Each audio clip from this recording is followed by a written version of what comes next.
Hello! இன்றைக்கி Saturday லஞ்சுக்கு பிரியாணி செய்யலான்னு பிளானில் இருக்கேன். ஸோ பிரியாணி வந்து பெருசா ஆடம்பரமா பிரியாணி அரிசியெல்லாம் போட்டு அந்த மாதிரிலாம் கிடையாது. வீட்டில் இருக்க வீட்டு சாப்பாடு அரிசி வச்சே நம்ம வந்து பண்ணலாம்.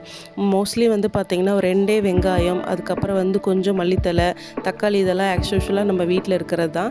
கொஞ்சமாக நெய் போட்டு, கொஞ்சமாக ஆயில் போட்டுக்கோங்க. எப்பவும் போல் பட்டை, சோம்பு, கிராம்பு இதெல்லாமே நம்ம வீட்டில் இருக்கும்.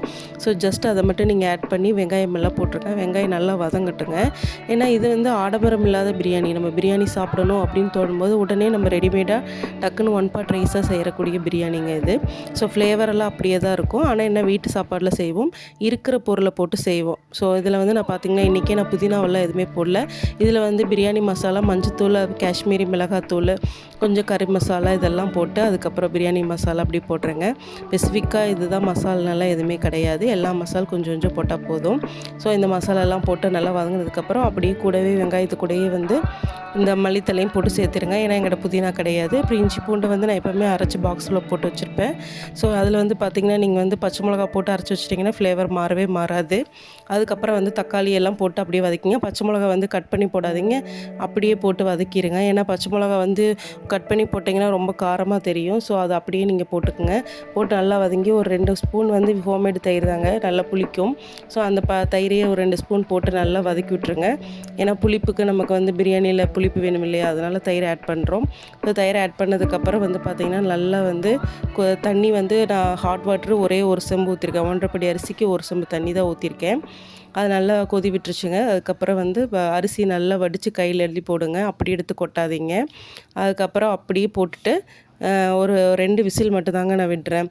அது விசில் விட்டாவே நான் பார்த்திங்கன்னா, அப்படியே பிரியாணி எப்படி பளபளன்னு வருங்க. நீங்கள் கண்டிப்பாக பாருங்கள், உங்களுக்கு பிடிக்கும். ஸோ 2 விசில் விட்டாச்சு. 2 விசில் விட்டதுக்கப்புறம் பார்த்திங்கன்னா வந்து சூப்பராக இருக்கும். பிரியாணி வந்து சான்ஸே கிடையாதுங்க. பிரியாணி வந்து ஒவ்வொரு தடவையும் பார்த்திங்கன்னா வந்து நான் பிரியாணி செய்யும்போதெல்லாம் வந்து மெனக்கெடாமல் செய்கிற காரணம் என்ன தெரியுங்களா? பிரியாணியே நம்ம மெனக்கெடாமல் சிம்பிளாக செய்யணுங்கிற பிளான் மட்டும் மைண்டில் நினச்சிக்கணும். நான் எப்படி செஞ்சுருக்கேன் நீங்களே பாருங்கள். ஆஸ் யூஷுவல் நமக்கு பிரியாணி எப்படி ஃப்ளேவரில் வருமோ அதே ஃப்ளேவர் கிடைக்கும். அதே உதிரியாக தான் வரும்.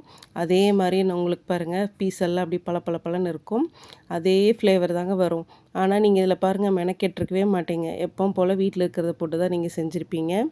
அதுதான் இந்த பிரியாணியோட ஸ்பெஷலே. ஸோ இதுதான் வீட்டு அரிசி பிரியாணி அப்படின்னு சொல்கிறது. அப்படியே இதை என்ன பண்ணுவேன், ஒரு பிளேட்டில் எடுத்து அப்படியே உதிர்த்து விடுங்க. உதிர்த்து விட்டுட்டு அதுக்கப்புறம் அப்படியே கொஞ்சமாக தயிர் பச்சடி வைங்க, கொஞ்சமாக சில்லி வைங்க. அதுக்கப்புறம் அந்த பிரியாணி சாப்பிட்டு பாருங்களேன், செம்ம டேஸ்ட்டாக இருக்குங்க. நீங்களே எமர்ஜென்சிக்கு பிரியாணியா அப்படின்னு வாயே திறக்க வேண்டாம். இது சிம்பிளான பிரியாணி சூப்பராகவும் இருக்குங்க. கண்டிப்பாக வீட்டில் ட்ரை பண்ணி பாருங்கள். என்னோடய சேனலை மறக்காமல் சப்ஸ்கிரைப் பண்ணுங்கள், லைக் பண்ணுங்கள், ஷேர் பண்ணுங்கள். உங்களோட ஆதரவோடு நான்